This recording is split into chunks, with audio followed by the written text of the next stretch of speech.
So I thought I'd say a few words here. We're on the road, so today's presentation is going to be a little bit attenuated. I hope that's okay. But I thought I'd talk a bit about a question that has come up kind of a surprising amount of times in my time here. I haven't been here that long, but I've gotten about 3 or 4 questions about this, and that is the township clerk's extra little perk power of being an ex officio notary.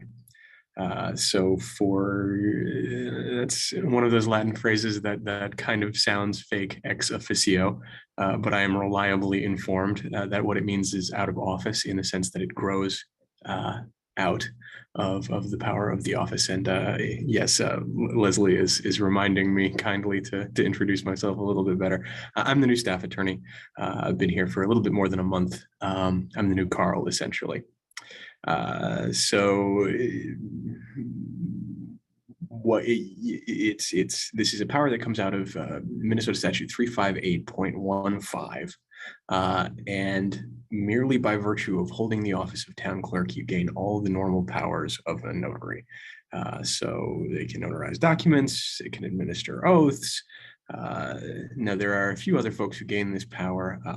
So members of the legislature get it, county recorders get it, county commissioners get it, annoyingly, but township supervisors do not, as of yet anyway. Basically, the only difference between an ex officio notary, so the only difference between a clerk and a regular notary is how they get their powers. Now, one thing that you should be aware of, if this is something that you intend to exercise, and given the duties of a township clerk, it's something that you should definitely, I would expect very few people would not want to do this, is that you need to get an official stamp. So there's a statute that sets out the requirements. They're pretty straightforward, but that statute would be Minnesota statute 359.03. Generally speaking, they're going to be available through business supply centers. Stamp makers know about this stuff, so it's not going to be too particularly hard. But the statutory scheme is broad and kind enough that it's not going to be an A1 item when you're a new clerk, because new clerks have a grace period. It's 90 days from the day that they assume the office to get that stamp. And then, so it's either 90 days or as soon as you get a stamp. And then at that point, you kind of need to be using it in order to be using this power. Whichever is earlier, that's when the deadline is, the 90, or when you actually physically come in possession of the stamp. So yeah, that is a thing that township clerks can do. Kind of fun. I don't know.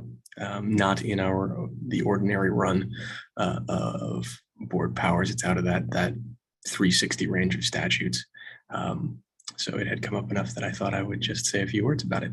So anybody have any, that's the book. Yes.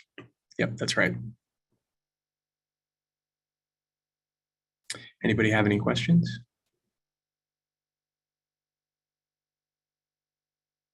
I'm seeing a bunch of shaking heads. Well, always a pleasure to talk to folks. That's what I had for this morning. Hope you all have a good morning. And Graham, I was going to jump in on Leslie. Do I have the date right? August 31st for L&R? That's correct. We haven't sent out an agenda or much notice yet, however. Okay, that is the tentative anyway, folks. That's correct. So those that are interested, it sounds like that's the possibility. So I just want to make folks aware of it. It would be remote. So this group is particularly capable at remote. I know that, and could join in at that point, assuming that we're able to hold that event. So just wanted to mention that. So back to Graham. Thanks. well, that's pretty much what I had here.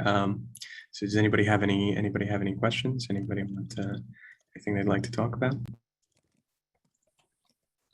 Graham, I think Nicole wanted to share a little bit about some updates on the SAM's renewal registration.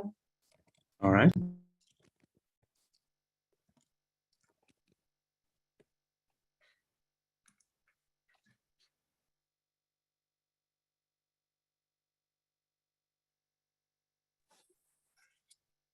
Can you hear me? You're making me dizzy. We got Sorry, signal. I wanted to walk away from my two babies so that you don't hear any crying or screaming. Good morning. So I just wanted to give a quick SAM.gov renewal update. I know I've been getting some responses, emails, calls from townships that have been receiving emails from a norply@samsupport.com. This is not sam.gov. I just wanted to let you know that this, they are reaching out to you and there's no action you need to take. On there in the emails, it does say action required. There is no action you need to take. Basically, it's a confusing email and it doesn't have anything to do with our townships. So you can disregard the emails, the phone calls that you're getting about this. You can report it to FSD. You can call them and let them know that you're receiving these emails and they will put a note out. They like to keep track of this information. But if you do receive anything from sam.gov, it's going to come from sam.gov, not from a sam.com or any other email other than a sam.gov email. And the only time you would really be receiving an email from them would be if you're up for renewal registration. So you shouldn't be receiving calls from them.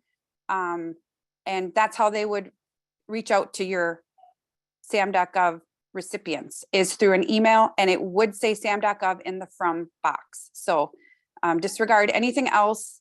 It is nothing you need to do or worry about. It's third party and it has nothing to do with you or townships. The other thing I wanted to let you know is I do have some instructions for those that are coming up for renewal. I know it's been a hard process for those townships that have been trying to renew the registration.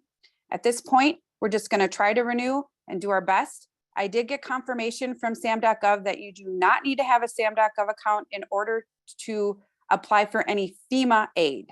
So you do not need to have a sam.gov account for FEMA aid.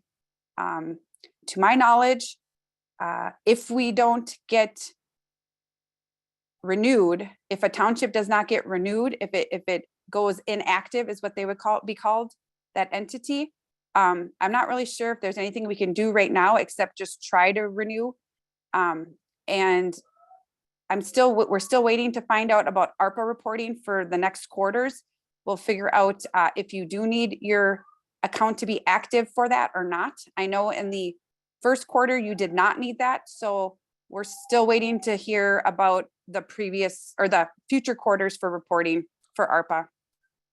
If you have any questions or needing assistance, please email me or call me and I will reach out to you and I can help you over the phone. I've helped a number of townships with their renewal information. I don't believe at this time any of them have gotten renewed. I know some of them have gotten some 60-day extensions on their registration expiration. So it's just kind of a wait and see, and that's all we can do for now. But basically that's all I have. So if anyone has any questions, like I said, please email me or call me and I can look in this chat. Let me see if there's something that I can, if there's any questions going on here about that. I saw a few things pop up. Nope. I just Okay. want to clarify, Nicole, townships report on an annual basis. We're not reporting quarterly. Just so nobody gets freaked out. The ARPA reporting is going to be annually. You're right. I apologize. When I meant the next quarters, I meant quarter 2, which is in 2023. So Okay. Yes, Okay. annually. My apologies. Thank you for clarifying. I probably freaked some people out. Well, I didn't want your phone to be ringing off the hook. So Yeah, that too. Yes, and I'm still assisting people with ARPA. I actually did 2 yesterday. So if you still have some ARPA reporting that needs to be completed, reach out to me and I can do it. It actually does not take that long over the phone, as long as we can get you into the portal. And we've been successful at that with everyone that has been having issues with that in the past as well. So there are 2 reports to report, just so people know, because I think that was kind of confusing. You have your project and expenditure report to report, and then you have your NEU supporting documents report to report. And that's the 3 documents that we would have to attach for them as well. And they are 2 separate report types in your compliance reports. So, but yes, if you need any assistance with that, please reach out to me, email me, call me, and I can set up a time to assist you over the phone. Okay, I think that's it. Thanks.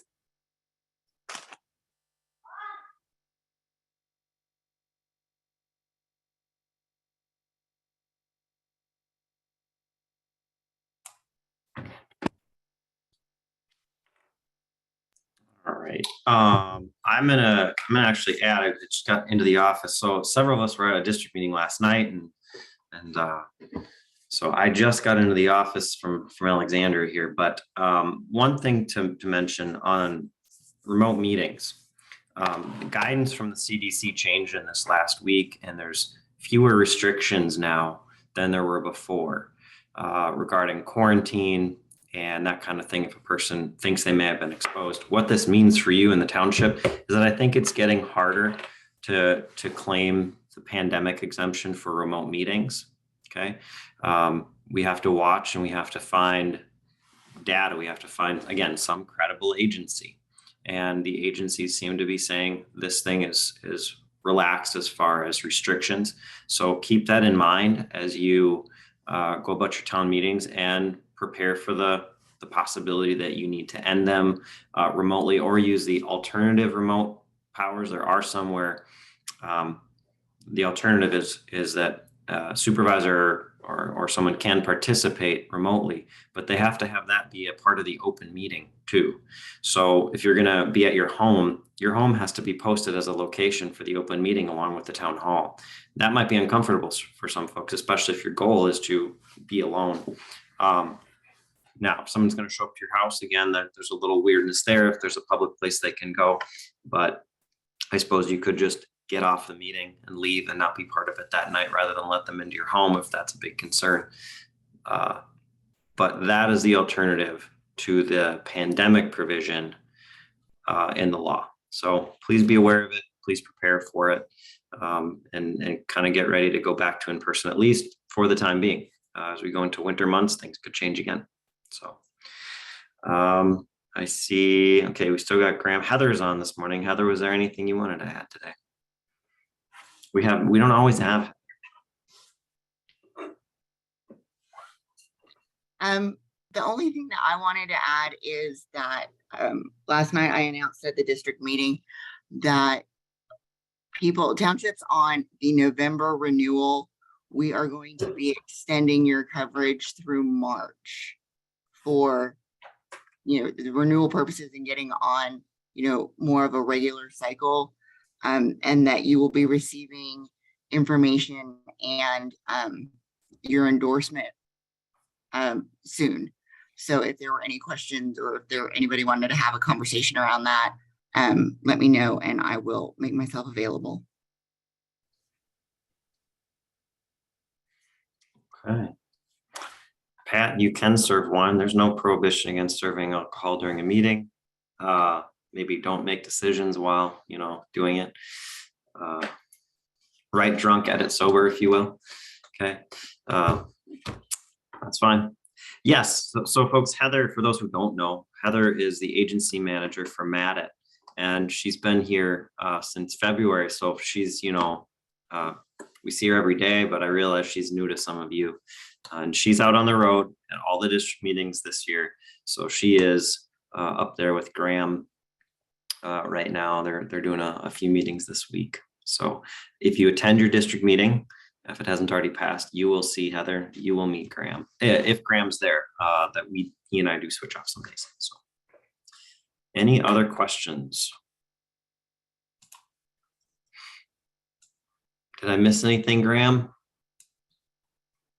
I think that's about it. Did have a comment here from Reno. My understanding is the CD is still claiming a pandemic for COVID, so we're still okay with remote meetings. Yes, on lifting some restrictions.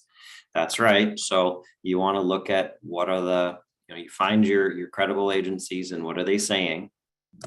Okay. And it's a trend, right? So the trend seems to be reducing some things. So that's why I start preparing. It's not that it's a stop. It still has a pandemic status by both WHO and CDC, although CDC is a little harder to find the reference to pandemic right now, but that is correct. All right, sorry I interrupted you there, Graham. I just saw Reno's comment. All I was going to say is these I think that about covers everything. Okay. All right. Thank you, everybody. Have a good week.